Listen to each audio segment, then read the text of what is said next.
So what is the Redium project? The Redium project is an open source development effort to create a reference implementation for epub 3, the latest version of the epub open source standard. What's the goal of the project, and how are you going to know when you have achieved that goal? The main goal is to develop a common framework so that everyone implementing epub 3 has a starting, you might say, parts bin to start from, and a reference implementation that developers creating content in epub 3 can test that content and be sure that it's going to work. Now, this is not epub 4, correct? We're not talking about epub 4. Not yet, and in fact, there may never be an epub 4, just as there may never be an HTML6. Like the W3C, and epub really is aligned with web standards, and we think of epub now as the portable document packaging of the open web.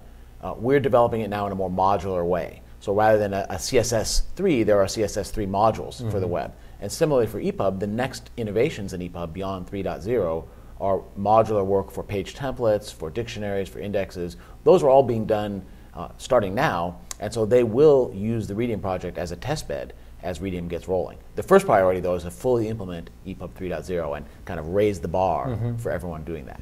So after that bar has been raised, are we talking about more of an iterative development phase? Is that kind of the idea? Well, the whole project is iterative development, and our thesis was, when we started this project, which literally got started at the beginning of this year, so it's matured quite rapidly in less than 2 months. Right. The idea was to create a minimum viable product, an MVP, proof of concept that in fact you could take WebKit, the open source engine that is underneath Google Chrome and Safari browser, but also Apple iBooks and other reading systems, and build epub 3 features on top of that in an open source manner that could leverage the work that all these other vendors, Barnes & Noble, Access, Sony, Samsung, Kobo, and everyone else were already going off and doing that. Let's collaborate and do it together in an open source context, and then we'll have a higher quality of implementation, more conformance, and frankly, just get there faster. Sure. So what plugins and tools are currently available? How do people take advantage of it? Well, the first deliverable is a Google Chrome extension. So if you go to redium.org, there's a Add to Google Chrome button, and if you're running the Chrome browser, you can literally, with one click, install an epub viewer. It's a proof of concept. It's not intended to be a commercial grade reading system that would replace whatever you're using to read commercial ebooks. But it's reasonably functional and getting there even more so day by day.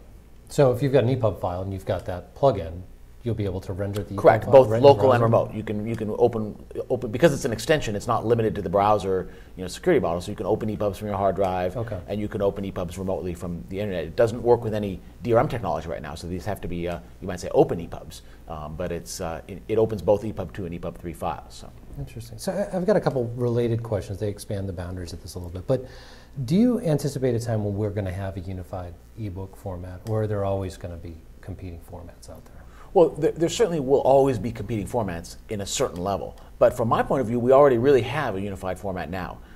The majority of the content, the vast majority of the content sold today on the Kindle store was received by them from the big publishers as EPUB files. Okay. So they converted on the way, and of course Apple iBooks, they're getting PR now for their new iBooks author application and the associated .ibooks format. Mm-hmm. But the iBooks application, 99.9% of the titles on there are EPUB files, and Apple is very compliant with EPUB 2. They have added some extensions and they haven't fully moved to EPUB 3 yet, but they worked very actively with the IDPF in developing EPUB 3.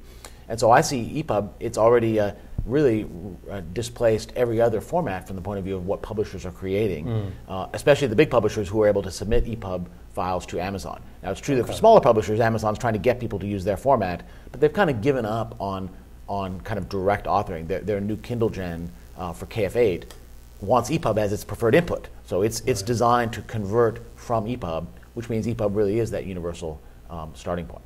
So last question for you, and it relates to what you were mentioning a little bit here in terms of Apple and Amazon. These companies have developed things that are very EPUB-y in a sense, like the .iBook standard and KF8, right? I look at these things and I think that's an EPUB-like file. Do you see that as a good thing, that they're incorporating EPUB attributes, or is it headed in the wrong direction? Well, I think there's two ends to the spectrum when you see people taking a standard and doing things that are similar to or based on that standard but extending it. One is the need for innovation. Even a lean and nimble standards group like the IDPF is trying to be can't move as rapidly as the pace of innovation of any individual organization or company. So given that you need to innovate, you're going to go beyond the standard. And the key is that the standards guys have to come and sweep the floor real quick behind you and or pave the road behind you and not let you get too far ahead. Sure. But that's how a lot of things happen. You know, Canvas was implemented by Apple as a proprietary extension in the first place, and of course now became a key part of HTML5. So that is the good side of extending. The bad side is when you fork and deviate, or when you do things that are unnecessarily different. And I think you're seeing a little of both in those efforts right now. But I'm hoping to emphasize the good and encourage the good. And again, we can't let standards prevent innovation, especially in an industry with digital books reinventing what the book is, and nobody really knows what that's going to be yet. The last thing we do is draw a box around it and say, well, this is all you can do. Right. So we need innovation, but we want that innovation to not lock consumers in to one closed silo, to their books being stuck in one vendor's closed environment. Consumers want to read on a variety of devices with a variety of software, and publishers want to get their content out as many places as possible. And so we think the open standard is the way to enable that. And yes, I believe we're going to have that universal standard. It's really HTML5, with EPUB just being the reliable packaging of HTML5 and related web standards to get that out in a publication form. But I think that momentum of HTML5 is unstoppable. It's taken out Flash, it's taken out Silverlight, sure. And so I don't see KF8 as a long-term obstacle, given that. Right. Well, thanks so much for being with us. Appreciate it. Mac, thanks for having me.